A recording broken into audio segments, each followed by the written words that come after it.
Moi, je pense qu'on regarde direct Bompard, en fait. J'ai envie de savoir c'est quoi l'analyse que fait Manuel Bompard de LFI. Ok, on va écouter Bompard. Bonjour Manuel Bompard. Bonjour. Attendez. Bonjour Paul. Bonjour à tous. Merci Manuel Bompard d'être avec nous sur France Info en ce lendemain de second tour de municipal. On va parler de vos quelques conquêtes après Saint-Denis. Au premier tour, les Insoumis ont remporté Roubaix, 100 000 habitants notamment. C'est une victoire symbolique pour vous. Mais à Limoges, à Toulouse, à Clermont-Ferrand, à Strasbourg, à Brest, à Avignon, à Tulle, la plupart des alliances avec la France Insoumise ont échoué. Ce qui fait dire ceci à Pierre Jouvet, le secrétaire général du PS. Ce que ce soir je constate, c'est que la France Insoumise ne gagne rien. Et pire, c'est que la France Insoumise, c'est que la France Insoumise, elle est toxique. Le copium du PS. La France Insoumise ne gagne rien, d'accord. Juste Saint-Denis, Roubaix, Lyon en alliance avec EELV, Deville à La Réunion.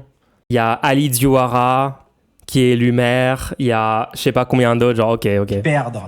Que lui répondez-vous, Manuel Bompard? Est-ce que la France Insoumise fait perdre? Alors d'abord, ce qu'il dit est évidemment absolument faux. La France Insoumise était, vous l'avez dit, présente pour la première fois en vérité, de manière sérieuse dans ces élections municipales. La France Insoumise a 10 ans et elle a réalisé dans ces élections municipales une percée, qui est une percée historique. Vous savez, avant cette élection, il y avait 0 commune de plus de 100 000 habitants qui était dirigée par un maire issu de la France Insoumise. Il y en aura 2. Il y avait à peu près 30 000 personnes qui vivaient dans des communes dirigées par la France Insoumise. Il y en aura plus d'1 demi-million. C'est 18. Alors ça, les gens... Donc, vous allez entendre dans beaucoup d'analyses... Le problème avec ces élections municipales, d'accord, et c'est pas juste en 2026, mais c'est juste le fonctionnement des municipales, c'est que c'est très très dur d'analyser... Enfin, c'est pas forcément dur à analyser, mais c'est facile de manipuler les gens à croire à un narratif ou un autre en sortie de ces élections. Pourquoi ? Parce qu'il y a littéralement 36 000 élections, puisqu'il y a 36 000 municipalités en France qui ont voté. Sur les 36 000, je crois que les stats, c'est environ 60% où il y a une seule option qui se présente, parce que vous savez que les 36 000 communes, en fait, c'est l'immense majorité, c'est des trucs très petits, des petits patelins, des petits villages, et au fur et à mesure que vous regardez des villes de plus en plus grosses, il y en a de moins en moins, d'accord ? Paris, ça va être 2,2 millions d'habitants dans la ville de Paris elle-même, et ensuite ça va être des villes de plusieurs centaines de milliers, et très rapidement ça va être des endroits minuscules, d'accord ? Donc il y a une grosse disproportion de taille de ville, et en fait il y a plein de problèmes avec ça. Par exemple, raisonner en nombre de villes, d'accord ? J'ai vu un graphique incroyable des Républicains. Attendez, est-ce qu'on peut regarder le graphique de LR, parce qu'il est trop drôle. Ouais, voilà, il est là. Regardez ça. Les Républicains. Première force politique locale, 6 communes sur 10 sont dirigées par la droite. LR, 57%. Donc ça, c'est trop drôle. En fait, ça, c'est vraiment la structure des élections municipales. Elle est vraiment optimale pour que la droite puisse raconter n'importe quoi sur ce qui en sort. Donc bien sûr, si tu raisonnes en nombre de villes, tu peux essayer de faire croire que ton parti a fait une immense percée. Ton parti, en fait, il y a 60% des Français qui le soutiennent ou je sais pas quoi. La réalité, c'est que sous tous ces endroits où LR a le contrôle, et dans plein de cas, c'est juste qu'ils gardent le contrôle, il n'y a rien qui a changé. En fait, c'est des micro-villes, d'accord ? Et LFI, en nombre de villes, c'est très peu. Mais si c'est des villes de 150 000 habitants comme Saint-Denis, si c'est à Lyon, d'accord, la troisième plus grande ville de France, Lyon, où ils sont dans une alliance avec EELV, je veux dire, ça n'a aucun sens.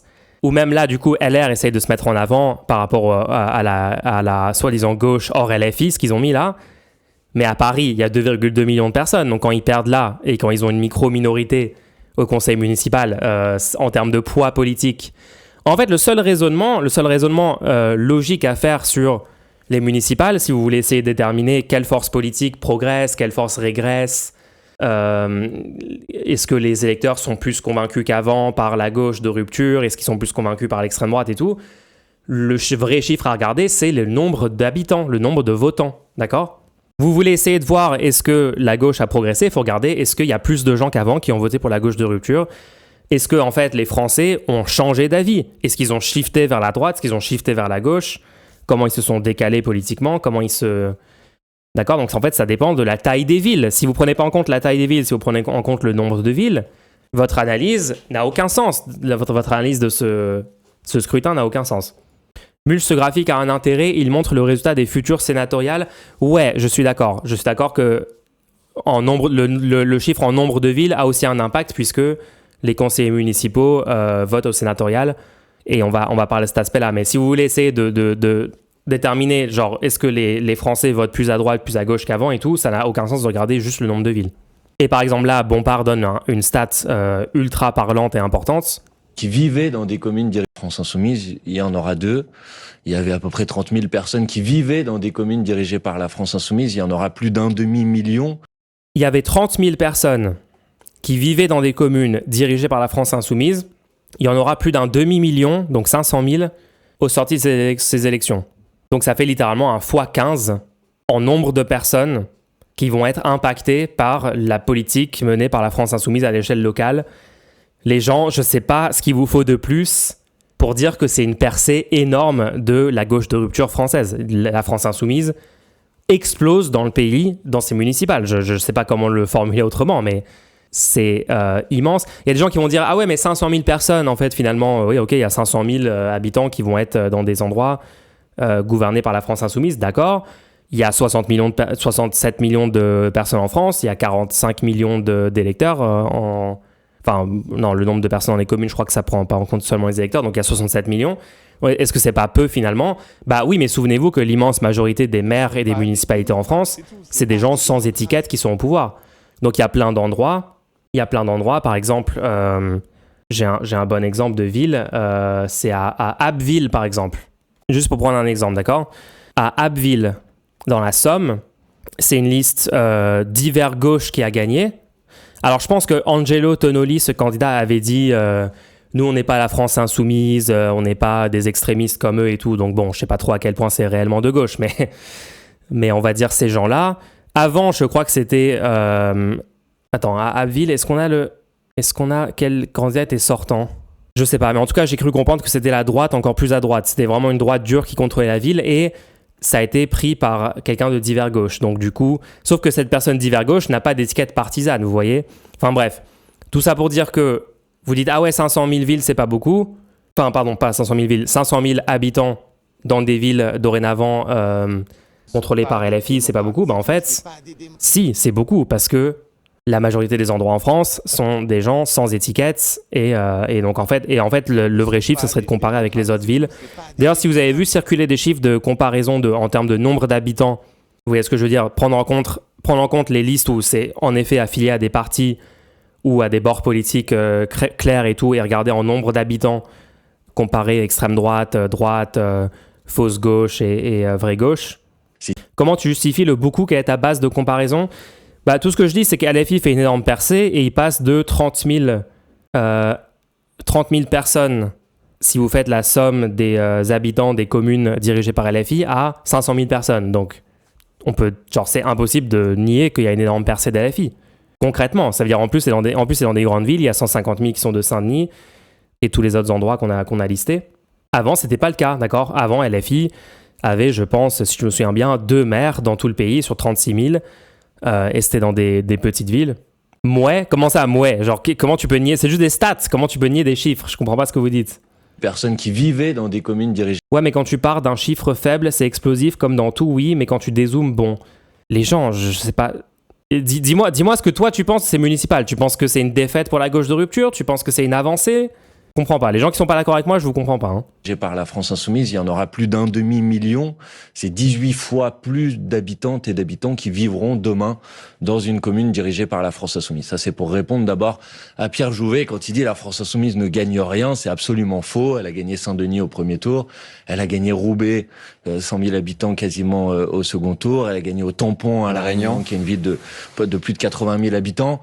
Bref, je vais pas faire la liste de toutes les communes, mais il y a des victoires et c'est un succès de ce point de vue-là historique pour la France Insoumise. Pour le reste, vous savez... Beaucoup d'alliances entre la gauche et LFI ont échoué. J'allais y venir. Si vous prenez les villes de plus de 100 000 habitants, il y avait 8 villes dans lesquelles il y a eu au second tour des alliances derrière... On a le droit de pas être d'accord. Oui, t'as le droit, mais il te faut des arguments. Pour l'instant, t'en as pas donné.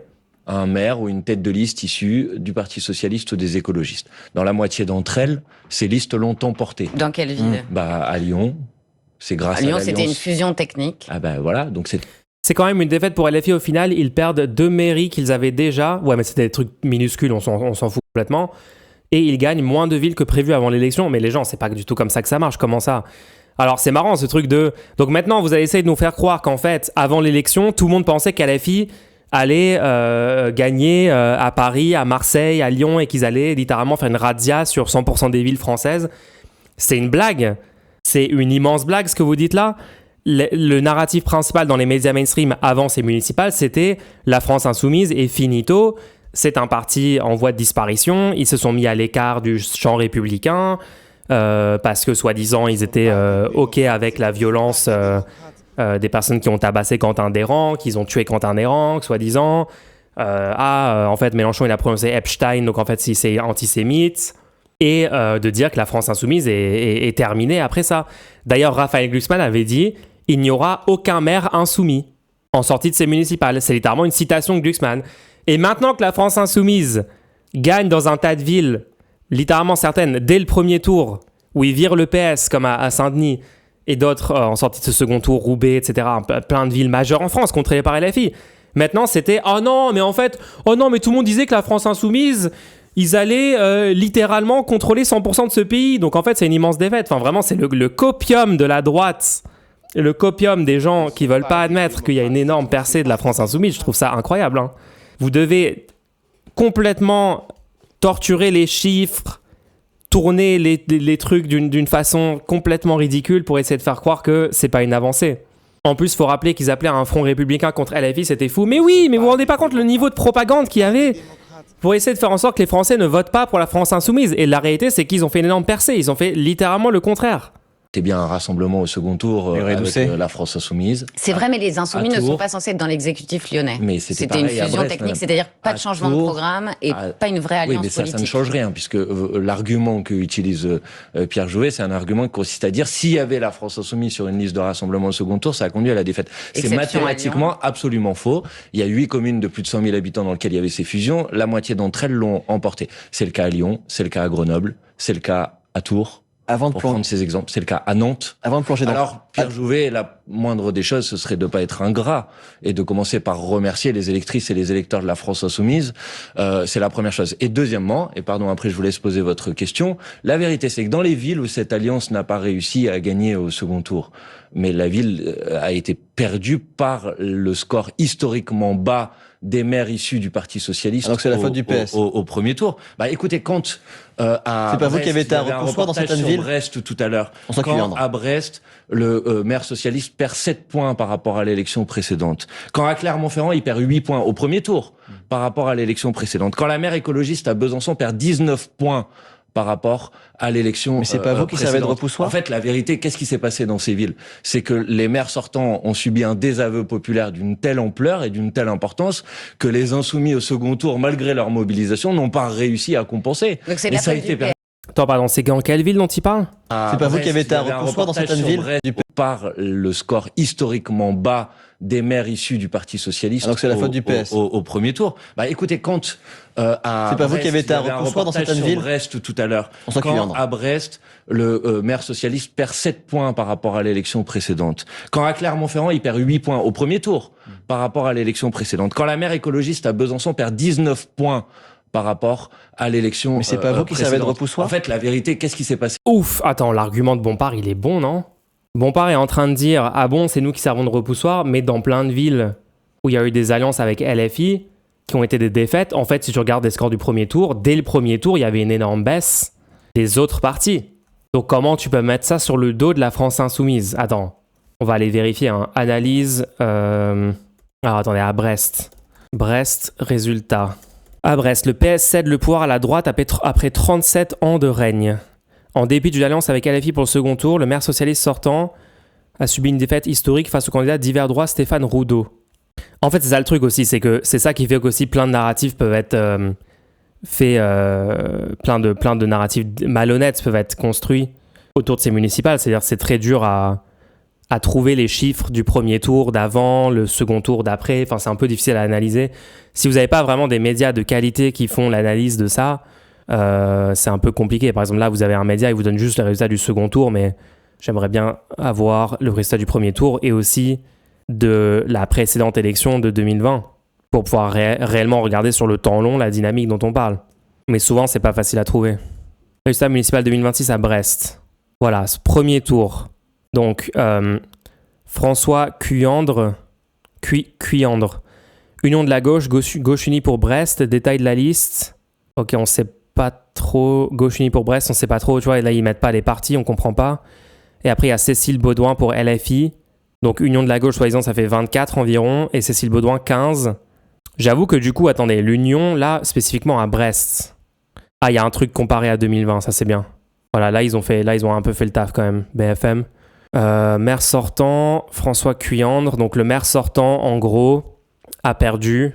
Alors qu'en 2020, donc en 2020, il avait fait 26% au premier tour. Et là, il a fait 24%. Donc, il baisse de quelques points dès le premier tour, quoi. Hein. Et dès le premier tour, c'est la droite qui est mise en tête. Donc, en tout cas, les habitants de Brest n'ont pas kiffé, apparemment, la gestion de Cuyandre. Après, il y avait Clermont, Besançon. Ouais, bon, on ira peut-être vérifier après, mais... Dans ces villes, c'est que les maires... Regardez le maire de votants, le nombre de votants. Attendez. Bonjour, je viens de Besançon. Je pense que les positionnements de ELV suivant la division par le bashing anti-LFI a vraiment pénalisé la maire sortante et du coup, perte d'un bastion historique de la gauche. Même s'il faut rappeler que J.L. Fousseret était passé du PS à LREM à la première présidentielle. Bah ouais, non, on va parler de la situation de ELV parce qu'eux, ils ont perdu tellement de villes. Ils ont fait tellement de la merde de ELV. Ils ont été sanctionnés par les électeurs, mais c'est normal, quoi. Nope, je suis en Bretagne Nord et à Skip, les gens en avaient marre de lui, d'accord. À l'élection. Mais c'est pas vous qui servez de repoussoir ? En fait, la vérité, qu'est-ce qui s'est passé dans ces villes ? C'est que les maires sortants ont subi un désaveu populaire d'une telle ampleur et d'une telle importance que les insoumis au second tour, malgré leur mobilisation, n'ont pas réussi à compenser. Donc c'est et ça a été perdu au premier tour par les maires sortants, par le Parti socialiste qui, dans ces villes, est devenu un repoussoir. Pour reposer la question que vous dit Pierre Jouët. Attends, pourquoi il y a des gens en boucle qui disent dans le chat LFI a perdu 100% de ses villes acquises, c'est factuel. Les gens, vous savez de quelle ville vous parlez là Attendez, quoi ? Vous savez que c'est genre 2 villes ? Ah oui, les médias vont essayer de parler de ça en boucle ? C'est ridicule. Municipal 2026, LFI perd la seule ville qu'elle gérait en Occitanie, mais le mouvement de Jean-Luc Mélenchon progresse à Montpellier. Donc c'était Grabels. Tu vois, ils disent jamais le nombre d'habitants dans cette ville, genre. C'est quoi les 2 villes, les gens ? C'est Grabels, c'est 2 villes ou 3 villes, je sais plus. C'est Jover, LFI a perdu 2 villes de 3 habitants. Mais c'est vraiment ça qu'ils sont en train de dire, genre, ça me fait trop rire. MDR. Grabel, c'est Fâche-Tuménil, ok. 9000 habitants. Donc là, LFI, ils ont perdu une ville de 9000 habitants. Et Fâche-Tuménil, c'est combien d'habitants ? C'est genre 15 000, non ? C'est un truc comme ça, parce que du coup, Bompard, il a dit 30 000 en tout. Même Bompard, ça se trouve, il a surestimé.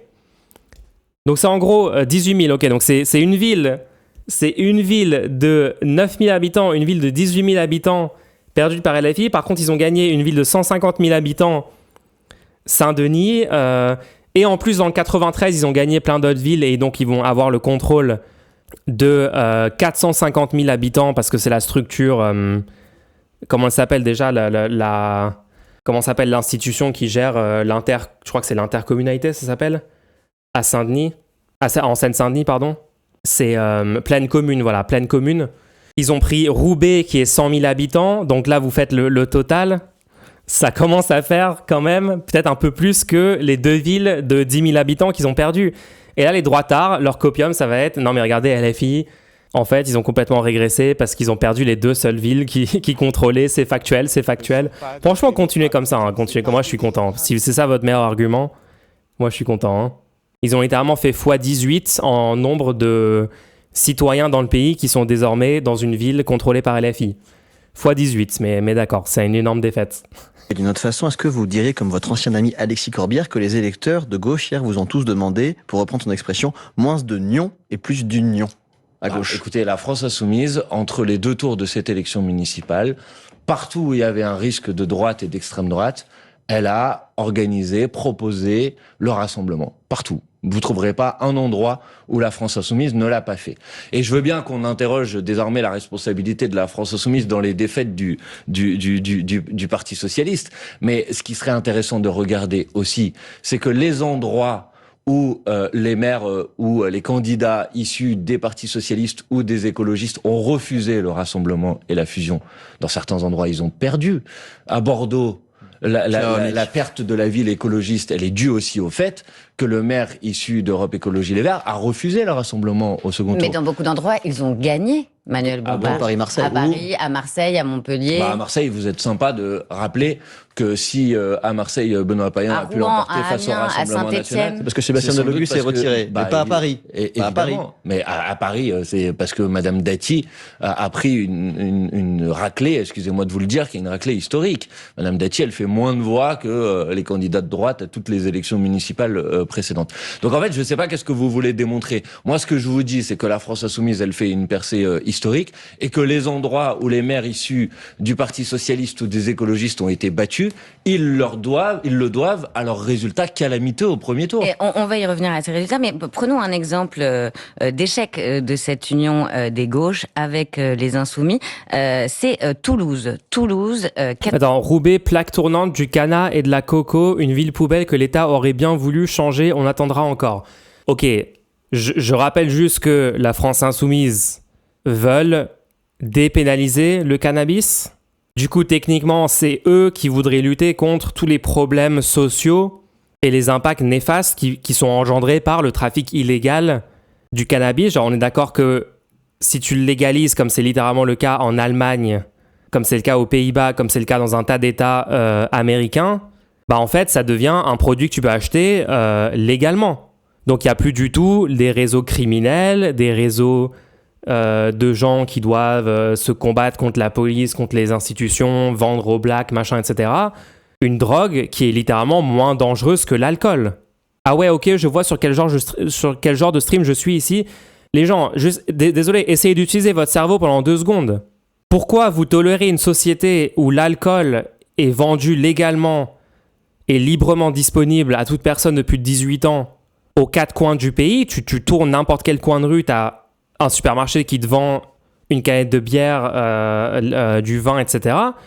Pourquoi ce truc-là est normalisé? L'alcool est littéralement plus dangereux pour la santé des individus et pour tous les impacts sociétaux néfastes que ça engendre que le cannabis. Non, c'est trop, allez, ciao. C'est incroyable, genre vous pouvez même pas écouter un avis divergent du vote pendant plus de 30 secondes. Vous n'êtes pas capable d'entendre quelqu'un vous parler d'un sujet, vous devez instantanément vous recroqueviller, vous réfugier dans votre safe space de droitard. Pourquoi les droitards sont si fragiles en fait? Comment c'est possible d'être aussi fragile, de pas pouvoir juste écouter une personne? T'es dans le déni. De quoi tu parles? Je suis dans le déni.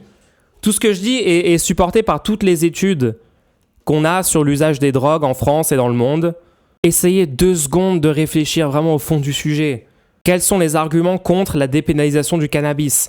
Et je suis même pas en train de vous faire l'argument de la dépénalisation de toutes les drogues actuellement. Je vous fais juste l'argument soft, l'étape 1, qui est hyper consensuel. D'ailleurs, je vous rappelle que la majorité des Français sont pour la dépénalisation du cannabis. Hein. Genre, c'est même pas un truc où il faut lutter politiquement tant que ça pour convaincre les gens. Il y a beaucoup de gens qui sont déjà convaincus que c'est la meilleure chose à faire. C'est pas les droitards qui sont fragiles, c'est les fragiles qui deviennent des droitards. Non, mais je trouve ça incroyable. Comment ce stream peut être mis en avant par Twitch? Non, mais Colorado, laisse-le parler. Moi, je suis pour que les droitards puissent s'exprimer dans le chat et donner leur avis. Et comme ça, on engage un dialogue républicain. C'est les mecs de droite qui sont fragiles, d'accord? Dès que tu veux parler avec un gaucho, il fuit. Je sais pas du tout comment se comportent les gauchos. Moi, je connais pas de gauchos. Moi, je suis neutre et apolitique, personnellement. Je me suis jamais dit de gauche. Par contre, quand j'observe les études sur le sujet des drogues, de l'usage des drogues, de l'impact pour la société et de comment gérer les problèmes qui sont engendrés dans le système actuel, oui, bien sûr, je soutiens la dépénalisation. Et c'est pas un point de vue de gauche. C'est juste du bon sens, hein. Je suis désolé, les gens. Ça a été fait dans plein d'États des États-Unis pour le cannabis. Quels ont été les impacts? Toute la droite nous disait que ça allait être le chaos, que la société allait complètement se défaire, s'effondrer et tout si on autorise le cannabis légalement. Ça n'a pas du tout été le cas. Aux États-Unis, ils ont plein d'autres problèmes de société. Hein. Ils ont des problèmes de drogue, d'addiction à des substances et tout, avec le fentanyl, avec plein de choses. Par contre, c'est pas lié à la légalisation du cannabis. Le cannabis est légal en Allemagne pour usage récréatif. Et tu peux l'acheter légalement aux Pays-Bas. Au Portugal, ils ont dépénalisé massivement les drogues depuis très très longtemps. C'est une politique qui a eu un immense succès, qui a réduit même le nombre de personnes addictes à des drogues dures et tout. Alors, je trouve ça fou que les droitards dans le chat soient en mode « Ah non, je me casse du stream ». Dès qu'ils entendent ça, je suis de droite et je suis largement pour, il faut pas être on est en 2026. Bah merci. il y a quand même des gens qui sont censés dans le chat, quoi. Tu auras moins de prisonniers. Non, mais les gens, c'est quand même de la folie de mettre en prison des gens parce qu'ils ont vendu un 10 balles de cannabis. Pas des démocrates, c'est tout, c'est pas des démocrates. En fait, et en plus, les gens, évidemment, il y a des problèmes. Moi, tous les trucs de gang, de violence de gang, de réseaux criminels organisés pour faire du trafic de drogue et tout, ça a des impacts catastrophiques sur la société, bien sûr. Les trucs de règlement de compte, les trucs de violence, le fait que du coup, ça mobilise des moyens pas possibles dans la police qui sont payés, on le rappelle, avec notre argent, donc c'est des dépenses d'argent public énormes pour lutter contre un truc. Tout ça peut être évité ou massivement réduit, en tout cas, en dépénalisant le cannabis, qui est... je veux dire, faisons ça dans un premier temps, parce que les autres drogues, je suis techniquement pour aussi les dépénaliser, mais déjà, le cannabis est déjà tellement une drogue mainstream et qui est le truc le plus vendu en termes de drogue illicite, quoi. Donc déjà, faisons-le avec cette drogue-là qui a des impacts sociétaux moins graves que l'alcool de base. Et après, évidemment, je suis pour une éducation des gens pour que les gens connaissent les vrais impacts de l'usage des drogues sur leur cerveau, sur leur santé. Ça, c'est des choses qui sont déjà faites à un certain niveau pour l'alcool, mais bon, c'est un peu hypocrite en France, hein, l'alcool, parce qu'il y a des messages de prévention diffusés à l'école, à la télé, par moment, etc. Mais en même temps, vous avez des pubs partout pour l'alcool. Vous avez littéralement des pubs dans le métro, dans les bus et tout, pour des marques d'alcool, de vodka, de whisky, de bière, de vin. Et genre, c'est complètement normalisé. Mais en même temps, donc le message que la société envoie en France sur l'alcool est totalement ridicule et contradictoire. On devrait interdire toute pub pour l'alcool, un point c'est tout. Et pour les autres drogues, d'ailleurs.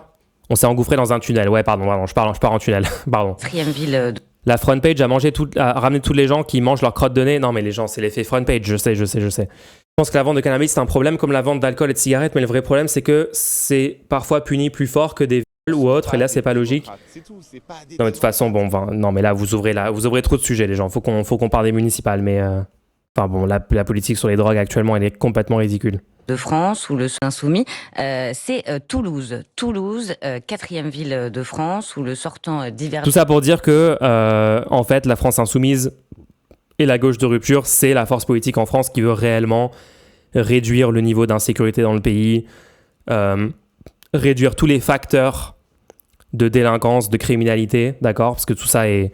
En fait, on sait pourquoi ces choses-là ont lieu sociologiquement, en étudiant le sujet, d'accord ? Une grosse partie des causes, ça va être la délinquance, ça va être les conditions socio-économiques, donc la pauvreté, la précarité, le fait que les gens sentent qu'ils n'ont aucun autre chemin dans la vie, aucune autre débouchée possible, l'environnement global, hein, ça peut être l'éducation, et le fait qu'il y a des choses qui sont pas légales, et donc en fait, quand tu vends certaines substances, tu vas être criminalisé pour absolument aucune raison. Bon, de toute façon, on va pas se mentir, les gens qui vont commencer à être dealers et tout, c'était pas comme si c'était leur rêve quand ils étaient enfants de devenir dealers, d'accord ? C'est par nécessité économique. Enfin, peut-être pour une petite minorité de gens, je sais pas, ils ont comme rêve depuis leur petite enfance de dealer du cannabis. Mais bon, je crois pas que c'est une grosse majorité des gens, quoi. Donc voilà, c'est la situation socio-économique qui pousse les gens là-dedans. Et techniquement, la force politique en France qui veut améliorer toutes les conditions socio-économiques qui poussent les gens à aller là-dedans, c'est la gauche de rupture. Si les gens sont moins pauvres, si les gens sont moins désespérés, si les gens croient qu'il y a d'autres possibilités de se développer dans la vie, avoir une vie confortable, digne, prospérer, etc., d'accord ? Si tu relances l'économie par une relance keynésienne, si tu embauches massivement dans la fonction publique pour que les gens aient un job qui a du sens, qui les rémunère bien, etc., toute une politique économique et sociale peut être menée pour réduire les impacts néfastes de la consommation de drogue dans la façon dont c'est fait actuellement. Et c'est littéralement la gauche qui propose ça. Donc encore une fois, vous êtes dans le copium, vous êtes énervé contre LFI. Ah non, LFI vont gérer Roubaix, ça va être encore plus la merde et tout. Vous êtes complètement délus. C'est littéralement l'inverse. C'est juste l'inverse. Je viens d'arriver, on est d'accord, c'est un stream de gauche. De quoi tu parles ? Qu'est-ce que j'ai dit qui était de gauche ? Tout ce que je dis sont juste des faits basiques, hein, c'est du bon sens. Droite, Jean-Luc Moudinque est réélu avec 53,5% des voix environ face au PS et à LFI, alors que si on additionnait... Candidat tête de liste insoumis. Exactement, les insoumis étaient arrivés en tête au premier tour, alors que si on additionnait les scores PS et LFI, vous auriez dû... Ouais, donc c'est vraiment dommage pour Pic Mal à Toulouse, les gens, hein. C'est vraiment dommage. ne sont pas des démocrates. C'est dommage que C'est pas des démocrates. ils aient pas réussi à gagner. Pareil à Lille, hein, Lawaria Adouche, ça c'est vraiment, vraiment dommage aussi. Mais on va en parler après. Gagner cette élection arithmétiquement, eh bien pour Jean-Luc Moudenc, c'est à cause de LFI, c'est à cause de cette tête de liste LFI. Je voulais On l'écoute. tout est à cause de LFI. On l'écoute dans un reportage sur France Info. Le mélenchonisme, c'est pas une famille politique de la gauche parmi d'autres. C'est une rupture avec la République. LFI, c'est un poison mortel.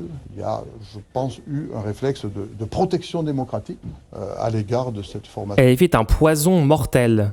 Est-ce qu'il peut développer sur pourquoi? Est-ce qu'on aura un seul argument pour expliquer pourquoi? Qui est ce gars? Politique, et ce réflexe-là est venu de sensibilités extrêmement diverses. Ouais, dans un reportage d'Alain Gastal, il parle d'une protection démocratique contre LFI. Est-ce qu'il y a eu un front anti-LFI dans les urnes, Manuel Bompard? Écoutez, madame, moi, vous savez, j'ai un peu d'historique politique. Monsieur Moudenc disait exactement la même chose à la dernière élection municipale à Toulouse, qui était en 2020, où la tête de liste de la liste de Rassemblement de gauche au second tour était écologiste à l'époque. D'abord, moi, je veux saluer la formidable campagne qui a été réalisée par François Piquemal et le score historique qu'il a réussi à obtenir, puisque quand même, la France Insoumise qu'on disait il y a un mois, enterré, marginalisé, cornérisé, réalise 47% dans la 4e commune de France. Est-ce que quand même vous vous rendez compte de quoi on est en train de parler? Maintenant, je vais vous dire, madame. Oui, parce qu'à Toulouse, il n'y avait pas de dégagisme anti-parti socialiste. On est d'accord, Manuel Bompard. Il n'y avait pas de dégagisme Au premier anti-PS. tour, il y en a eu un, manifestement, puisqu'on les a battus, alors que tous les sondeurs disaient que le candidat du Parti socialiste allait être devant. Mais il n'y avait nous pas au de premier socialistes tour. sortants. Vous disiez que c'était... Certes. Ouah, je sais pas si quelqu'un va faire une étude et aller revoir tous les sondages qu'il y a eu ville par ville sur les municipales, mais je suis sûr que une analyse approfondie des sondages donnerait des résultats de dingue, de sous-estimation de la gauche et tout, je suis sûr. Hein. Je suis sûr que c'est une catastrophe. Des raisons de l'échec. C'était une ville qu'il fallait faire basculer à la droite, et ça fait malheureusement depuis des années, et ça fait plusieurs élections en vérité, que le total gauche au premier tour, puisque moi je regarde les chiffres de manière précise, déjà en 2000. Incroyable, la LFI, on dirait des mollahs iraniens qui crient victoire. Ouais, non, t'as raison. Ouais, là, la personne que je suis en train de regarder, moi, quand je vois Bompard, tu vois, comme ça, je me dis, putain, la similarité avec le régime des mollahs en Iran est genre tellement frappante, quoi. Mais mais t'as trop raison. Mais c'est exactement le régime des mollahs, c'est vraiment ça. Genre, ils veulent la gratuité des transports, ils veulent augmenter le SMIC, ils veulent la retraite à 60 ans, ils veulent végétaliser les villes. Genre, moi, voilà, c'est pas un hasard, quoi. Végétaliser une ville, c'est quoi? C'est mettre des arbres. Quelle est la couleur des feuilles de l'arbre? Le vert de l'islam. C'est le vert de l'islam, en fait, depuis le début. C'est les mollahs. C'est l'Iran, c'est Venezuela. Bravo le chat, bravo. C'est cool, en fait, les streams front page, c'est toujours divertissant. 20, le total gauche. Mulch en tilt pendant tout le stream. Non, mais je suis obligé de voir le chat. C'est pas ma faute, je suis obligé de regarder le chat. Il y a 3600 personnes sur le live. Je suis obligé de voir le chat, je vois les pires avis dedans. LFI n'est pas le régime des mollahs parce qu'ils sont anti-nucléaires. Voilà. La seule raison pour laquelle ils sont... Le seul truc qui les différencie du régime des mollahs. C'est une catastrophe. Le second tour, au premier tour, il était de 54%, et la gauche avait malheureusement perdu au second tour. Je vais vous dire quelque chose, c'est très simple, regardez. La France Insoumise, par l'intermédiaire de François Piquemal, fait 25 000 voix de plus que le candidat de l'Union. C'est le prix d'être connu, bah ouais, c'est le prix de la fame, je sais, c'est très très dur. Très très dur de vivre ça. La France Insoumise, par la gauche avait malheureusement perdu au second tour. Je vais vous dire quelque chose, c'est très simple, regardez. La France Insoumise, par l'intermédiaire de François Piquemal, fait 25 000 voix de plus que le candidat de l'Union de la gauche en 2020 et 10 000 voix de plus que le candidat de l'Union de la gauche de 2014. Donc si ça, c'est une contre-performance en fait, politique... Toulouse, c'est une victoire pour vous. Mais c'est pas une victoire, ça aurait été de l'arracher. Mais est-ce que vous contestez ce que je suis en train de vous dire? Est-ce Moi, que je conteste jamais les chiffres. Bon, alors, la vérité, c'est que si on essaye de faire croire... Attendez, elle n'avait pas littéralement contesté le chiffre en disant que la plupart des villes où il y avait une alliance LFI-PS ont été perdues, alors qu'en fait c'est la moitié. Donc en fait si, elle conteste les chiffres, de quoi tu parles? Oh là là, j'en peux plus de ces personnes sur les plateaux qui sont des propagandistes. Croire qu'à Toulouse c'est une contre-performance historique, vous allez avoir du mal à m'expliquer pourquoi. On réunit 25 000 voix de plus à gauche au second tour que dans la dernière élection municipale. Alors vous pouvez me dire, oui, c'était le Covid, il y avait eu moins de participation. C'est vrai, c'est pourquoi je vous dis que c'est 10 000 voix de plus qu'en 2014 où là, il n'y avait pas le Covid. Et Donc, Limoges, oui, la alors France... Ouh, Bompard il est prêt là. Ouh, ok, là, Bompard il est... Ah ouais, il a révisé les chiffres, hein. Oh my god. Vous pouvez me dire oui, par rapport à 2020, c'est une baisse, mais par rapport à 2014, bim. Soumise, elle a On a progressé compris pour Toulouse. et elle a fait progresser la gauche à Toulouse. Malheureusement, pas suffisamment pour arracher la ville à la droite. Et Limoges, alors En fait, ça va être ça. Ça va être à chaque fois, c'est ah, mais regardez, dans cette ville, LFI n'a pas gagné. Ouais, mais à chaque fois, tu prends cette ville, en fait, LFI a quand même massivement progressé par rapport à avant. Ça veut dire ils veulent tous parler dans l'absolu. Dans l'absolu, il y a une défaite là, dans l'absolu, il y a une défaite là. Ils veulent pas parler en relatif à la situation d'avant. Alors que c'est ça qui compte. C'est la dynamique politique. Est-ce qu'en relatif par rapport à avant, c'est mieux? La réponse, dans l'immense majorité des cas, c'est oui. que vous espériez remporter cette ville et que la France Insoumise était arrivée en tête du premier tour. Votre candidat s'était allié avec le socialiste, et c'est le LR, Guillaume Guérin, qui arrive en tête. C'est une déception, Limoges ? Pareil, bien sûr que nous, notre objectif, c'était d'essayer de faire basculer ces villes, de les reprendre sur la droite. Mais là, c'est quand même fort de café d'essayer de faire porter à la France Insoumise la responsabilité du fait que Limoges est à droite, parce que je vous rappelle que Limoges a été pendant 70 ans une ville dirigée par le Parti Socialiste, et qu'elle a été perdue il y a 2 mandats par le Parti Socialiste, et que ça fait 2 fois que le Parti Socialiste, avant cette élection, échoue à reprendre Limoges. Donc moi, je veux bien que c'est la France Insoumise. Vous aussi, vous êtes avec eux ? C'est pas votre échec aussi ? C'est pas vous qui n'avez pas pris aux électeurs ? On n'a pas réussi à gagner. J'aurais préféré gagner, j'en suis d'accord. Vous savez, moi je ne fais pas de la langue de bois. Je préfère gagner une ville. On n'a pas réussi cette fois. Mais encore une fois, le fait de voir la France Insoumise faire plus de 40% des voix au second tour de l'élection municipale à Limoges, moi je veux bien qu'après l'élection, on vienne, si vous voulez, inventer des réalités parallèles. Mais si on en avait parlé il y a 1 mois et que je vous avais dit la France Insoumise va faire 47% au second tour à Toulouse, 35% au second tour à Lille, 40% au second tour à Limoges, vous m'auriez dit, Emmanuel Bompard, calmez-vous, c'est pas comme ça que ça va se passer. Et ça, c'est tellement vrai, les gens, ça, c'est tellement vrai. S'il y a 1 mois, tu donnais les résultats du second tour, là, sur un plateau, tout le monde t'aurait ri à la gueule. Tout le monde aurait dit MDR. Et en fait, là, c'est vrai, ça a vraiment eu lieu. Si, c'est comme ça que ça s'est passé. Donc c'est plutôt un résultat qui est un résultat important, qui évidemment n'est pas 100% satisfaisant, mais qui marque une progression significative. Vous parlez de réalité parallèle, il y a des discours parallèles. À l'instant, Olivier Faure sur BFM TV dit que Jean-Luc Mélenchon est un boulet pour la gauche. Voilà ce que moi je répondais. Mais... Attention, monsieur Bompard, Olivier Faure dit sur un plateau littéralement exactement la même chose qu'il dit depuis 3 ans. Mélenchon un PV. Mélenchon est un boulet. Mélenchon n'était même pas candidat dans ces municipales. De quoi vous parlez ? C'est fou ça.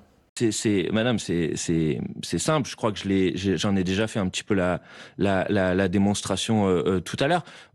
La vérité, c'est que ceux qui ont largement baissé au premier tour dans les villes dont on est en train de parler, c'est les listes dites d'Union, du PS, de LV, etc., qui ont perdu 8 à 9 points en moyenne dans les villes de plus de 100 000 habitants, là où les Insoumis ont gagné 8 points en moyenne au premier tour. Vous êtes tout seul. Donc, oui, bien sûr, quand nous étions tout seuls. Donc, pardon, mais c'est l'union des LFI avec les écologistes qui a échoué. Et c'est la socialiste qui remporte la ville, Catherine Trautmann. Après, on prend une autre ville si vous voulez, mais là, moi, je vous donne des éléments qui sont incontestables. Vous pouvez les vérifier. De cette union. Mais le repoussoir dans ces villes, le boulet dans ces villes, ceux qui ont fait perdre ces villes à la gauche, pardon, mais c'est les maires sortants du Parti Socialiste qui ont pris c'est la maire sortante écologiste historique au premier tour. Mais à Strasbourg, c'était une maire sortante. Il n'y avait pas de PS sortant et c'est une PS qui est élue face à l'union des Verts et des Insoumis. Dans quelles conditions, madame, quand même ? J'espère que ça vous a pas échappé.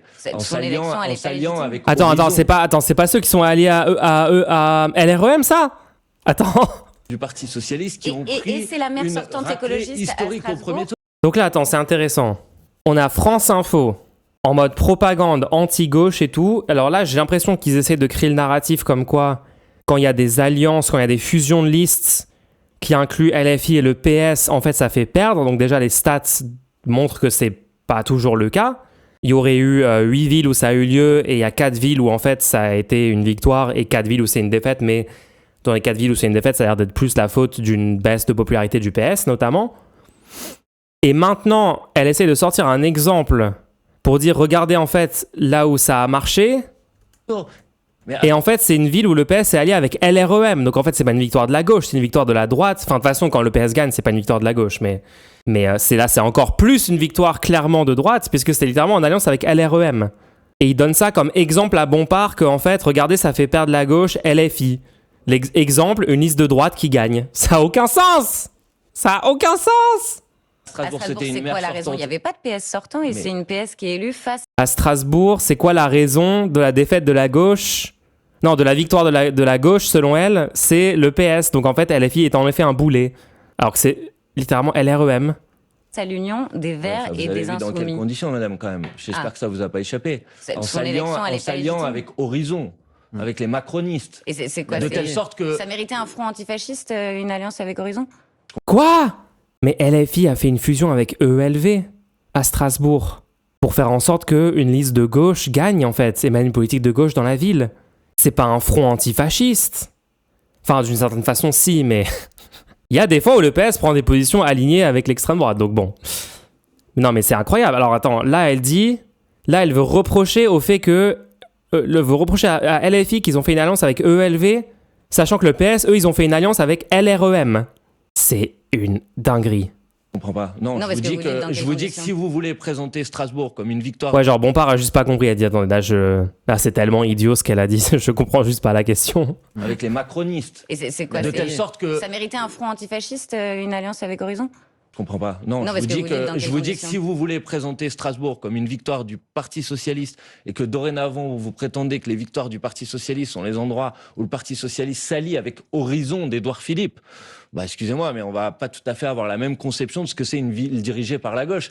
À Strasbourg, malheureusement, la ville ne sera plus dirigée par la gauche. Elle sera dirigée par une coalition du Parti Socialiste et d'Horizon. Donc Olivier Faure, il me semble d'ailleurs, était pas très très clair. On n'a toujours pas compris si Madame Trottmann avait été exclue ou pas Il du vient de Parti dire à l'instant sur Socialiste. BFM que non, elle était encore membre du Parti Bah, c'est Socialiste. quand même un peu curieux. On part à Moi, en Poitiers. tout cas, je peux vous dire qu'à la France Ah, Insoumise, ils l'ont même pas exclu!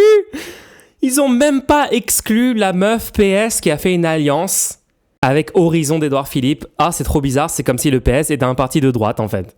En vrai, je suis même pas surpris qu'elle n'ait pas exclu. Genre, c'est tellement cohérent avec tout ce que représente le PS en 2026. Genre, oui. Bah non, c'était la bêta-test de leur strat là-bas. Bah, c'est vraiment ça. Genre, ils sont en train de ouvertement fusionner avec le bloc macroniste. C'est déjà ce qu'ils ont fait en refusant de censurer Le Cornu il y a quelques mois. C'est un soutien sans participation au gouvernement de droite. Et là, maintenant, ça se passe au municipal et Olivier Faure fait genre que la personne est en train d'être exclue en donnant des paroles aux médias en disant non, une personne qui fusionne avec Horizon ne peut pas faire partie du PS. Et en fait, elle n'est littéralement pas virée. Ils gardent cette personne de la même façon qu'ils ont gardé Hollande suite à son mandat, de la même façon qu'ils ont gardé Valls pendant très longtemps. qui que ce soit faisait une alliance avec Horizon, le parti d'Édouard Philippe, il serait exclu sur le champ de la France Insoumise. Si vous le voulez bien, on part à Poitiers sur ces images, ici Poitou.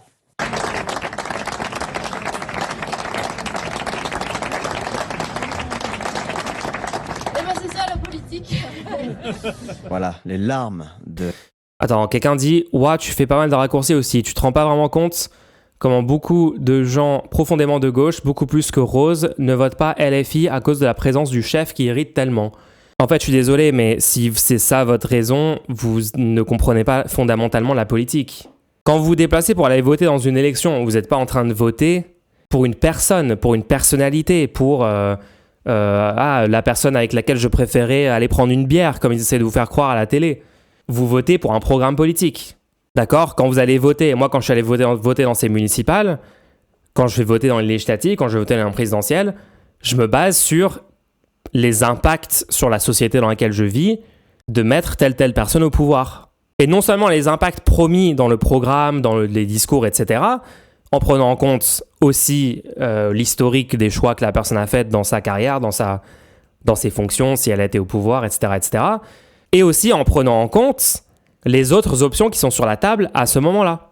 Donc, les gens à présidentielle 2022, ils n'ont pas voulu voter pour Mélenchon parce qu'ils ont été irrités par ce chef alors qu'ils sont en fait profondément de gauche, etc. Désolé, dans un contexte où l'autre choix de gens qui pouvaient gagner au second tour, c'était Macron et Le Pen, comment tu peux te dire progressiste, comment tu peux te dire pour une politique de gauche dans le pays et ne pas voter pour la seule force politique qui veut appliquer un programme de gauche qui a des chances de l'emporter. Genre, ça n'a aucun sens. Dans ce contexte-là, s'abstenir n'a aucun sens. Voter pour les petits candidats qui n'ont aucune chance de gagner n'a aucun sens. Et, désolé, mais j'ai du mal à croire à vos intentions progressistes et vos intentions positives pour le pays si vous ne votez pas de façon conséquente par rapport à ces objectifs-là que vous prétendez avoir, quoi. Enfin, c'est compliqué, en tout cas. Ok, petit jeune. Tu verras, tu vieilliras et tu ne seras plus trotskiste comme moi à ton âge. Ok, j'essaie de pas être agiste, hein, moi en général, donc j'essaie de pas faire le truc de les boomers, vous êtes tous catastrophiques ou je sais pas quoi, mais les gens, quand vous êtes âgés, quand vous avez plus d'expérience de vie, vous n'êtes pas obligés de devenir des connards méprisants qui vous abaissez à utiliser l'argument de l'âge et en disant à toute personne plus jeune que vous qu'elle a forcément tort parce qu'elle a moins d'expérience que vous, etc. Il y a des gens qui ont 80 ans qui se bourrent la gueule et prennent la voiture et vont sur l'autoroute et causent un accident de voiture. C'est pas parce que tu as plus d'expérience de vie que tu fais des meilleurs choix qu'une autre personne qui a moins d'expérience de vie. Ça n'a aucun sens. C'est pas parce que t'es vieux que t'as des meilleures positions. D'ailleurs, désolé, mais les vieux en France, ils votent beaucoup plus pour l'extrême droite, pour les fascistes que pour les progressistes, par rapport à la moyenne de la population. Ça, c'est factuel. Donc, ils ont tellement d'expérience, en fait, c'est parce que les jeunes sont jeunes qui prennent des mauvaises décisions. Ah bah non, en fait, ceux qui font des vrais choix dangereux pour le pays, les plus dangereux d'entre tous, c'est littéralement disproportionnellement des vieux. Donc, arrêtez avec l'agisme catastrophique, ça n'a aucun sens. Votre âge ne permet pas de déduire si vous avez raison ou pas sur un sujet. Ça n'a jamais été une réalité, ça. C'est jamais un argument. La maire écologiste sortante de Poitiers, Léonore Monconduit, soutenue par LFI, est battue dans une quadrangulaire par l'ex-macroniste, aujourd'hui classé centre-gauche, Anthony Brottier. Là, ce qui est intéressant, c'est que c'est une alliance LFI avec les écologistes qui n'a pas fonctionné. Donc ça nous intéresse de vous écouter sur votre dialogue avec Marine Tondelier et les écologistes. Mais d'abord, c'est pas que ça n'a pas fonctionné. T'es vraiment pas doué pour les analogies MDR. Ok, bon, laissez-moi, ok. J'ai jamais dit que j'étais bon en analogie. J'essaye. Non mais attendez, elle est battue. C'est que au premier tour, j'ai la pression, les gens. J'ai la pression d'être en front page. Poitiers a fait une contre-performance très importante. Et donc après, au second tour, les Insoumis qui ont fait plus de 10% des voix, eux, ils se battent, ils se mobilisent pour essayer de maintenir la ville à gauche. En l'occurrence, ils s'allient derrière la candidate et la maire sortante et écologiste, Madame Monconduit. Attends, il y a un message incroyable dans le chat. On peut être progressiste sans être antisémite. Oui. Enfin, c'est même un prérequis, du coup, de pas être antisémite pour être progressiste, oui. Quoi ? Et malheureusement, la maire sortante écologiste de Poitiers a fait une contre-performance très importante. Et donc après, au second tour, les Insoumis qui ont fait plus de 10% des voix, eux, ils se battent, ils se mobilisent pour essayer de maintenir la ville à gauche. En l'occurrence, ils s'allient derrière la candidate et la maire sortante et écologiste, Madame Monconduit. Et malheureusement, leur rapport, leur mobilisation ne permet pas de contrebalancer le mauvais résultat qui a été réalisé. Ah oui, au fait, pour la personne qui a dit que je suis trotskiste, j'ai jamais été trotskiste, je suis pas trotskiste, je sais pas du tout de quoi vous parlez. Au premier tour. Enfin, je sais que dans ce pays, désormais, de toute façon, dès qu'il y a quelque chose, c'est de la faute de la France insoumise.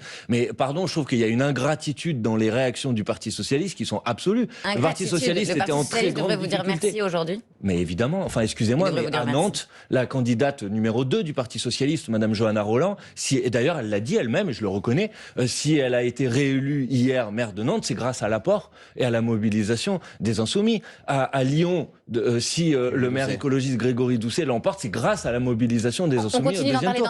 Donc la moindre des choses, c'est de dire merci plutôt que de nous cracher dessus. Parce que ceux qui nous ont tapé dessus pendant toute la campagne, qui l'entre-deux tours essayent de venir nous chercher et maintenant nous tapent dessus, montrent quand même leur déloyauté et leur ingratitude absolue. Vous appelez le PS à vous remercier. On va écouter dans un instant ce que le PS attend de vous. Mais pour l'instant, il est 8h47 et c'est l'info en 1 minute avec Maureen Sugnard. Pas de changement à la tête des 3 plus grandes villes de France. Paris, Marseille et Lyon restent à gauche, mais l'alliance... Ouais, c'est totalement valide le truc de le PS devrait remercier LFI. Factuellement, oui, en fait. Il y a plein de villes où les forces militantes de terrain qui font campagne pour n'importe quelle liste progressiste de gauche, c'est évidemment beaucoup plus la France insoumise que le PS. La France insoumise est le plus gros mouvement de gauche dans le pays en nombre d'adhérents, en force de terrain, etc., etc. Genre, oui, enfin... Mulch, t'as vu le mail que je t'ai envoyé sur l'après? Ah oui, pardon, en fait, je reçois beaucoup de mails et de messages dernièrement. Donc, si je vous réponds, si je prends un peu de temps pour vous répondre et tout, c'est pas forcément que je l'ai pas vu. Mais parfois, juste, je vous réponds genre quelques jours après, quoi. Je pense que je l'ai vu, ouais, j'ai pas répondu encore, mais je te répondrai. Le Parti socialiste, les Verts et les Insoumis, les alliances n'ont pas permis de l'emporter qu'à Nantes. C'est la droite qui enregistre plusieurs succès face à ces alliances de gauche. À Besançon, Brest, Clermont-Ferrand, à Toulouse, le maire sortant Jean-Luc Moudenc est confortablement reconduit avec près de 54% des voix. Jean-Luc Mélenchon est devenu le boulet de la gauche, accuse ce matin le patron du Parti socialiste Olivier Faure. La France insoumise remporte seul Roubaix. Du côté de l'extrême droite, Éric Ciotti, allié du Rassemblement national, décroche la mairie de Nice face à Christian Estrosi. Le RN remporte ce second tour à Menton, Vierzon, Tarascon, Montargis, Orange ou encore Carcassonne. Attendez, il y a eu un don? Pardon, il y a un don que j'ai raté? Ah non, bizarre. Il y a eu une notif Twitch, non? Il y a une alerte? Mais pas Toulon et Nîmes. Par ailleurs, l'ancien Premier ministre d'Emmanuel Macron, Édouard Philippe, Bon, c'est bon, on peut skip le moment propagande, là, s'il vous plaît? dit avoir lancé une large vague d'attaques contre Téhéran. L'Iran pique. Emmanuel Bompard, coordinateur national de la France Non, il n'y a Insoumise. rien eu? Ah ok, je On suis va fou. prendre maintenant le pouls du Parti Socialiste, Paul. Et oui, avec Olivier Faure qui livre hier soir son analyse de cet échec. La provocation outrancière, la conflictualisation à tort et à travers, les dérapages antisémites sont une voie sans issue. Il ne vous cite pas, mais je pense pouvoir dire que vous êtes visé dans les déclarations du premier secrétaire du me Parti sens pas Socialiste. visé. Est-ce que c'est cela que vous payez? Est-ce que vous payez cette conflictualisation? Non mais attendez. Je veux bien que vous essayiez de transformer un succès historique de la France Insoumise par une défaite, mais... Vous ne reconnaissez pas on qu'il y a paye une contre-performance? quoi? Mais une contre-performance de la France Insoumise dans ces certaines villes, élections. Là, on bien sûr, on a parle fait la des liste en unions. première partie On de ne nie l'interview. pas qu'il y a eu des victoires de la France Insoumise dans certaines villes. puisque monsieur me demande si on paye quelque chose. On parle de la France Insoumise. Je suis coordinateur de la France Bien sûr. Insoumise. La France Insoumise l'emporte, je le redis s'il le faut, parce que je crois que vous n'avez pas bien compris, l'emporte à Saint-Denis au premier tour, l'emporte à Roubaix, l'emporte à Vénissieux, Et vous avez À la fait une liste Courneuve. de votre performance dans votre ville en première partie de l'emporte à cette Creil. Excusez-moi, la Mais France s'agissant Insoumise a des 10 ans. alliances, Manuel Le Bompard, Rassemblement Olivier Faure national. dit que dans ces Écoutez, alliances, vous avez le été un Rassemblement boulet. national, mais j'ai répondu sur les alliances. Le Rassemblement national a mis 25 ans à gagner une ville de plus de 100 000 habitants dans notre pays. La France Insoumise, en 10 ans, gagne 2 villes de plus de 100 000 habitants. Allez, plus de 100 000. Roubaix, c'est... Ouh, attendez, ça c'est un méga argument. Oh non, mais Bompard, mais il est trop fort en fait. Le RN a mis 20 ans. Nous, en 10 ans, on fait beaucoup plus que ça. Oh, c'est parfait, les gens, c'est parfait. Tous les gauchistes sur Twitch, je sais pas de qui tu parles, les gens. Ici, on n'est pas de gauche, en fait. Je sais pas pourquoi vous dites gauchiste et tout. Qu'est-ce qu'il y a de gauche dans ce qu'on dit? Qu'est-ce qu'il y a de gauche dans ce stream? Il y a rien qui est de gauche. 99 000 et quelques. Donc Vous on va avez les le même compter dans discours les que 100 000. Renaissance ce matin, Mais j'ai Manuel pas les Bompard. mêmes Il se discours que félicite aussi Renaissance. d'avoir gagné 2 villes de plus de 100 000 Mais habitants. j'ai pas les mêmes discours que Renaissance. Alors que vous disiez que Renaissance était complètement transparent je dans ses conteste, je municipales. n'ai pas les mêmes discours. Enfin, Renaissance dirige le pays, madame, depuis 10 ans. Mais c'est un parti qui est jeune. Vous en avez, il dirige le pays depuis 10 ans, madame. Vous en avez conscience, quand même. Donc, excusez-moi, je n'ai pas le même discours que les uns et les autres. Je donne et je rétablis la réalité des résultats des élections municipales face à une lecture que certains essayent d'imposer, qui est juste absolument loufoque et absolument farfelue. Vous avez quand même Voilà, perdu c'est les tout deux ce que seules je fais. villes que vous possédiez. Vous avez perdu les villes que vous possédiez, C'est pas notamment vrai, à Fâche, on en a Tuméville. perdu certaines, on en gagne d'autres. On gagne à Grabel et Châteldon. Fâche-Tuméville, Et alors. on gagne à Châteldon dans le Puy-de-Dôme. Et on gagne Mais celle que vous avec aviez, nos celle alliés que du vous avez LR perdu. à Saint-Paul à La Réunion. Eh ben oui, dans une élection municipale, parfois vous gagnez des villes et d'autres vous en perdez. Mais vous pouvez pas nier une Et Gravel et Fâche-Tuméline alors? Hein? Oui, d'accord, vous avez gagné. Dans un tas de villes dont la somme des citoyens fait maintenant plus de 500 000 personnes.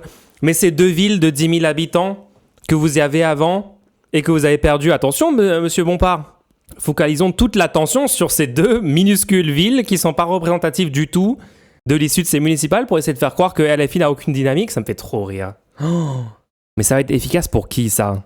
La France Insoumise progresse d'élection en élection depuis sa création dans chaque type d'élection. Si vous regardez juste le nombre de voix en absolu, que ce soit présidentielle, législative ou municipale, il progresse très nettement d'élection en élection dans chacune des élections. Ça, c'est incroyable. Et ils arrivent à dire que c'est une énorme défaite. Ah là là là là. Je vote pas LFI, mais les journalistes sont de mauvaise foi. Non, mais c'est juste fou. Les arguments qu'ils opposent sont tellement fallacieux. 4000. Oui, 4000 viewers, les gens. 4000 viewers. 4000 viewers sur le stream. Incroyable. L'effet front page. L'effet front page Twitch. Bienvenue à tous. Bienvenue à toutes et à tous. Si vous kiffez cette chaîne, n'hésitez pas à vous abonner sur YouTube, à follow évidemment le stream sur Twitch. Nous sommes ici pour analyser les municipales aujourd'hui, mais on fait des streams très régulièrement sur la situation politique en France de façon neutre, apartisane. D'ailleurs, beaucoup de personnes qui pensaient que j'étais de la France insoumise pour des raisons complètement incompréhensibles dernièrement ont enfin compris qu'on n'était pas des insoumis par rapport à notre position sur Paris, parce qu'on a appelé à voter Grégoire à Paris. Donc bon, on en parlera à la fin du stream, les gens. Je garde cette discussion-là pour la fin parce que je sais très bien que vous voulez entendre mon débrief là-dessus. Mais bienvenue à toutes les nouvelles personnes, tous les nouveaux, toutes les nouvelles. Followez la chaîne. Suivez sur Twitter, suivez aussi sur TikTok, sur Instagram et sur les 2 chaînes YouTube. Lien dans le chat. Mettez les liens dans le chat, les gens. C'est vrai que ça marche bien. Ça fait 20 minutes que je connais cette chaîne MDR. Regardez, on est à 4000 viewers. C'est un truc de fou en vrai. Je découvre ton stream ce soir, je me suis toujours senti plutôt de gauche et ta façon rationnelle, agréable et claire de présenter la politique me plaît beaucoup. Je pense revenir souvent sur ce stream. Merci beaucoup, je suis Pascaillou, merci. Merci les gens, merci pour le soutien. Allez, on reprend. Réalité, je l'ai dit en introduction de cette interview, c'est que vous aurez quasi 20 fois plus d'habitants. Merci Dadospace pour le sub. Il se passe quoi ce soir ? Bah, c'est juste que les gens ont été tellement convaincus par ce que j'ai dit sur la municipale à Paris qu'il y a une grosse hype maintenant et les gens veulent avoir mon analyse sur d'autres sujets parce qu'ils se sont rendus compte qu'on avait raison depuis le début sur Paris. Donc évidemment, après ça, t'as envie d'écouter toutes les takes sur les autres sujets, quoi. J'ai découvert la chaîne chez Dofla, ça fait plaisir. SO à Dofla. Demain, qui vivent dans une ville dirigée par la France Insoumise qu'avant ces élections municipales. Alors ça, si vous appelez ça une défaite, allez-y. Là, on parle des alliances avec notamment les socialistes. On parlait de la France Insoumise. Est-ce que les électeurs ne sont pas dupes? Parce que ça fait depuis des mois que vous accusez les socialistes d'être des traîtres vendus aux macronistes. Mais madame, je vous ai répondu, vous pouvez, là aussi. Voilà, mais vous pouvez continuer. Soudain, vous alliez avec eux. Alors que vous disiez hier que c'était des traîtres, alliés avec Emmanuel Macron. Madame, vous pouvez continuer à répéter partout quelque chose. Non, mais c'est pas une question, c'est une affirmation. Et dans cette affirmation, elle ne s'appuie pas sur une analyse des résultats. Donc, pardonnez-moi, moi, je vous ai répondu sur les alliances. Maintenant, il est évident, et c'est là où Olivier Faure fait preuve d'une responsabilité absolue, il est évident que quand, pendant toute la campagne du premier tour, vous expliquez que les Insoumis, de manière absolument honteuse et absolument calomnieuse, sont infréquentables, qui sont dangereux, etc. Ce qu'a fait Olivier Faure pendant toute la campagne, jusqu'à sortir un communiqué historique du Parti Socialiste disant il n'y aura pas d'alliance avec la France Insoumise, et qu'au soir du premier tour, parce que vous avez fait des contre-performances historiques, vous faites des unions et des rassemblements avec la France Insoumise, il est évident qu'il y a des électrices et des... Arrête Mulch, je vais te faire clipper par CNews après le clip de Quotidien. Ouais mais j'ai faim les gens, j'ai juste faim, laissez-moi. Des électeurs qui doivent pas s'y retrouver. Oui, c'est Jean-Luc Mélenchon qui a ironisé sur les noms à consonance. Attends, c'est cool, là il y a Bompard qui s'énerve enfin face à la mauvaise foi des journalistes. Bompard énervé, confirmed.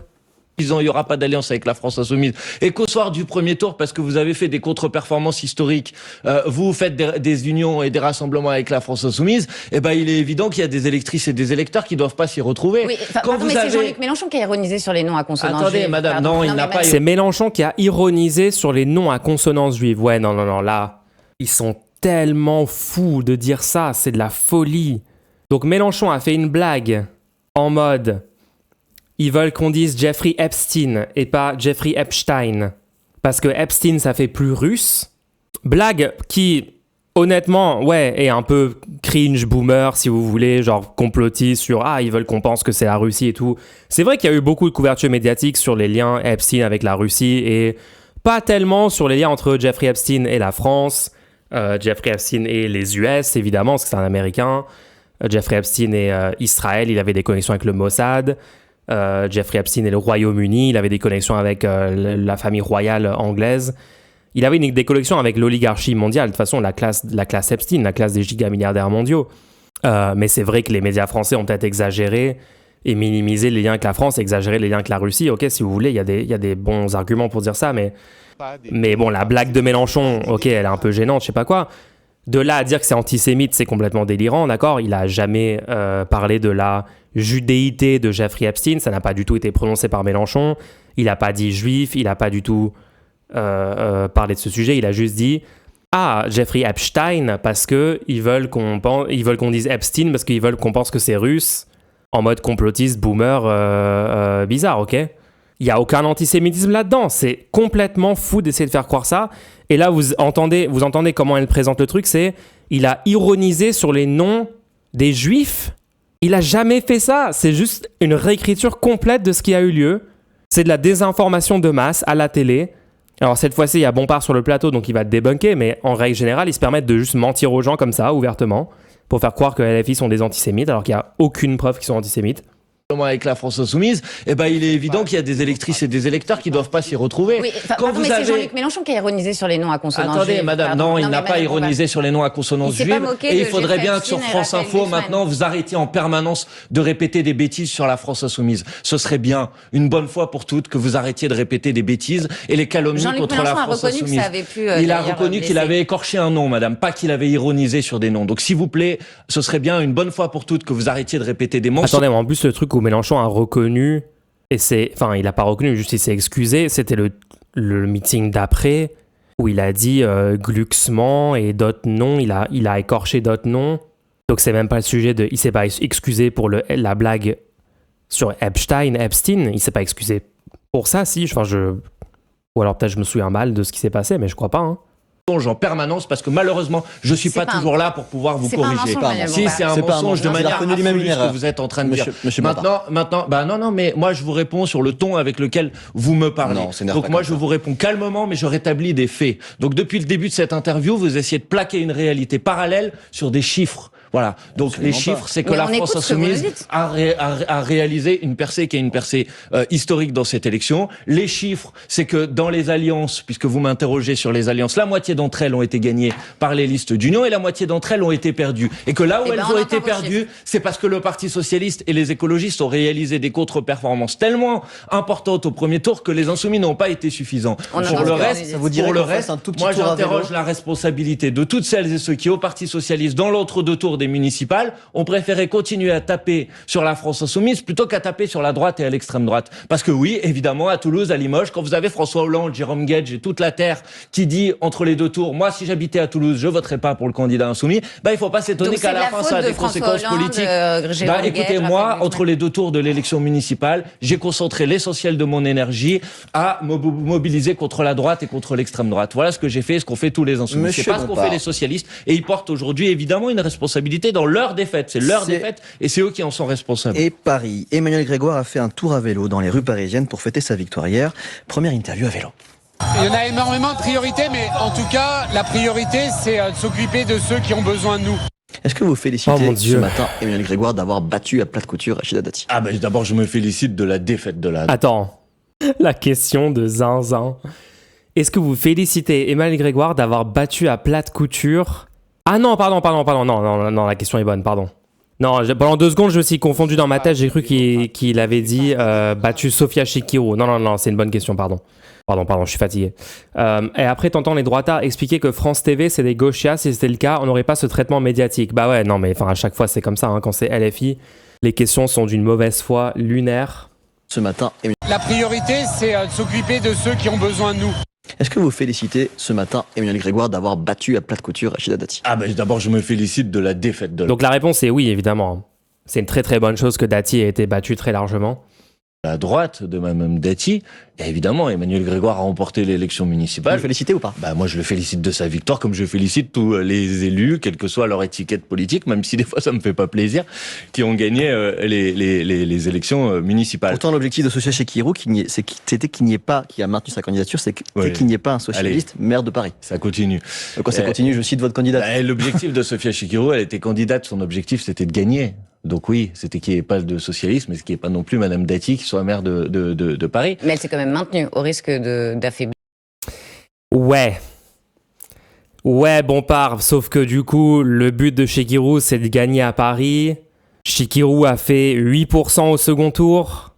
Donc Chikirou pouvait pas gagner en fait, Bompard. Donc bon, désolé, mais là-dessus, je suis toujours en désaccord avec LFI. Hein. Là-dessus, sur le truc de faire croire que Chikirou pouvait gagner... Comme ils l'ont fait dans l'entre-deux tours, c'était ultra malhonnête envers les électeurs quand même. Hein. Ils parlent du premier tour là, ouais, mais ça me... Je sais pas. On va en reparler tout à l'heure, Au risque de quoi, madame? Regardez, c'est quand même... D'affaiblir la gauche et de renforcer la droite. Elle a été affaiblie, la gauche?